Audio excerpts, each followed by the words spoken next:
What's up guys, Reagan here, and today I'm going to be taking a review at the LEGO Set 75434 K2-SO. I got this for its retail price of $90, and today I want to take a look at it and see if it's worth that much. So I actually got this built already.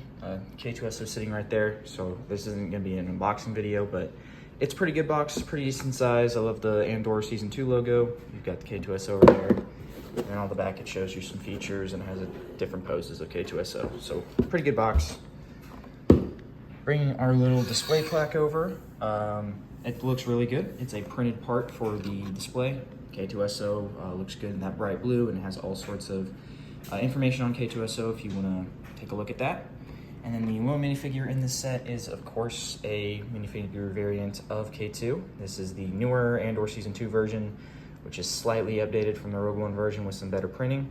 And I really like it. I love the little Imperial logo prints on the shoulders. The chest print is, if that will focus, there's not enough light. Chest print is very good, and I love the sculpt for the head.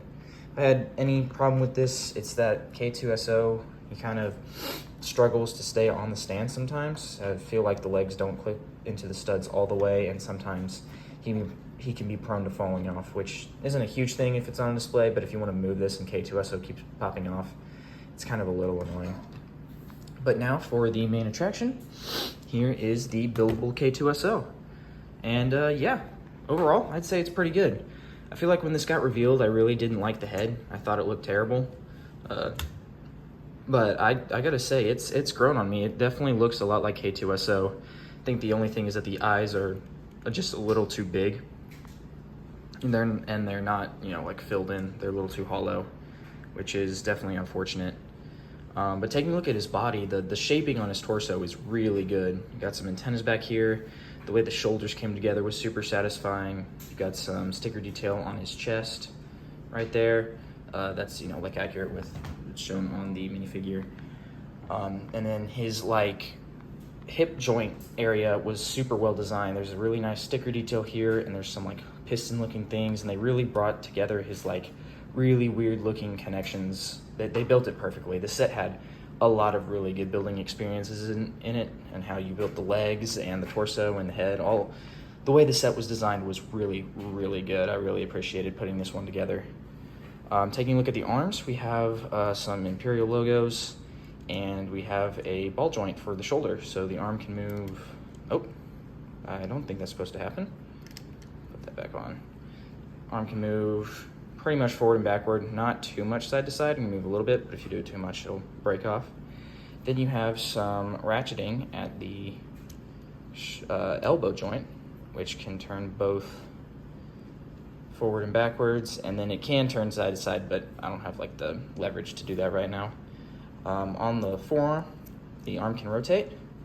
And down here, the wrist is on a ball joint. The hand has 3 fingers and a thumb, which I don't think is accurate to K2-SO, but it doesn't really matter. I think it looks good right now, and it has a sticker on it. The legs are built super well. There's no joints in here or here. There is some.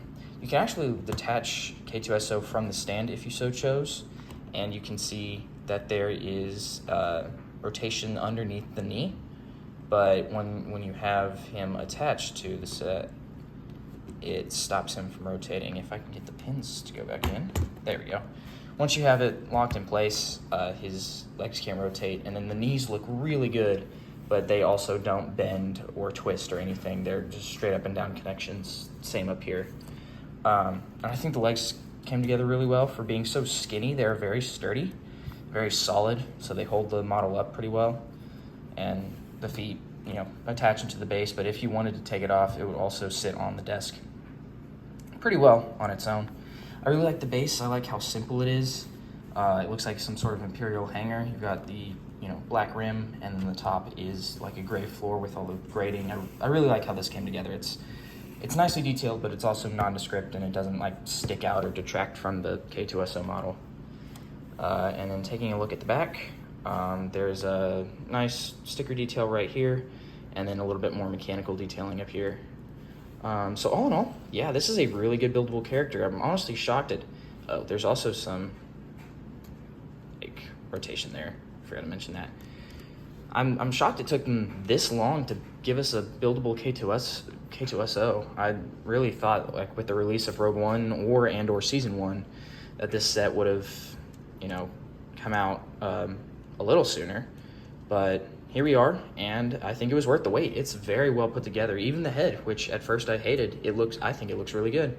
But like the whole torso assembly looks pretty much perfect. The arms are really good. The legs and their attachments are all really nice. The stand, display plaque, everything about the set really, really works. And if you're a fan of Rogue One or K2-SO, I would highly recommend getting it. One thing about the head, when at first I didn't like it, I did buy the 2016 buildable character K2-SO head, which is, you know, just one mold. Unfortunately, it's a little too small, so I would not recommend doing that. You can't replace it with this because it looks really wonky. But if you did want this set, I would probably recommend waiting for like a $10 or $20 sale. I feel like, knowing what I know about like a displayable K2-SO this size, I feel like another company would have it for like $30 or $40, and knowing Lego, their take on it should probably be like $60 and not $90. However, I can't complain too much, since this is like the second cheapest buildable character Lego currently has out right now, and it is a lot cheaper than the $130 droid with Stap, the $140 C-3PO, the $100 R2 and Chopper, and the $130 Wicket.